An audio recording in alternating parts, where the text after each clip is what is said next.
Okay, so let's talk about the Grammys, and this is just my quick review and thoughts about the show. Of course, everybody is talking about the JayZ of it all, and the Taylor and the Celine of it all, but at the beginning of the night, I was doing okay. I thought that the show was going well. Pleasantly surprised by Tracy Chapman's performance with Luke Combs. Girl looks good. The cocoa butter, shea butter, whatever she's using on her skin, yes, it was doing what it needed to be done. And I appreciate that he platformed her, because a lot of people cover songs and they don't platform the person who originated the song. So I could appreciate that. Miley, I be having my problems with Miley's past, but I am loving this new era that she's in. It feels very authentic to her, and she gave a good performance. And it was the energy that was necessary because I already knew in advance that while I love the Billie Eilish song, I knew she was going to give us a song on a stool. And she gave us a song on a stool, and she's going to give us a song on a stool at the Oscars. And I'd be like, girl, like, do a background, do some dancers, do some performers inside of Barbie boxes, something. Um, you know, Olivia Rodrigo. She didn't give us a song on the stool, but she gave us a song on a mic stand. Same thing, like with the little bloods, coming in from the backdrop. That in memoriam section was long as all get out. I was like, daggone it. And with the exception of Fantasia's performance, which was high energy, and I love me some Annie Lennox. I love Atlanta and love her down.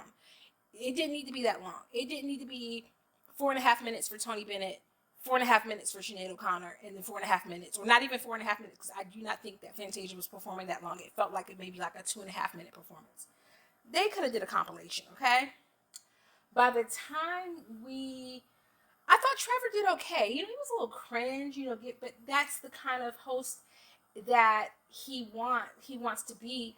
And let's be for real, these award shows are industry unions putting on some type of event for their people to award their people. If I were to be teacher of the year or something like that, I don't want somebody, roasting me.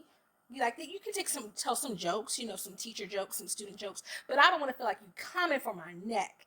And I always feel like with TV shows and the Oscars, well, not really the Oscars, but certainly the Golden Globes and the Emmys sometimes, depending on who's hosting, it can feel like they're coming for them. Nobody wants to put up with that. So I could appreciate, what he was trying to do. It was a little cringy. Who was going to tell me that Meryl Streep was Mark Ronson's mama-in-law? The nepotism never ends. I'm going to tell you what, but that's my good girl. So not too much on that, but speaking of which, apparently people don't know that Billie Eilish, while she always is like, oh my gosh, I can't believe I won. Like her parents were both actors, they're both musicians, they've been in Hollywood pretty much her whole life. Like, so she's not a nepo baby in the sense that like her parents was put on like that, but she definitely came up with connections. So let's just pump the brakes on that. I definitely do think she probably deserves an Oscar that she's going to get this year, but I don't think she should have won for that daggone Bond song, and that's on period. JayZ, no lies told, and I know if Blue didn't have to ride somebody else's car on the way home so her mama could roll up the partition, definitely some grown folk stuff was going on after that because he stood on business for his missus, and I love that for them.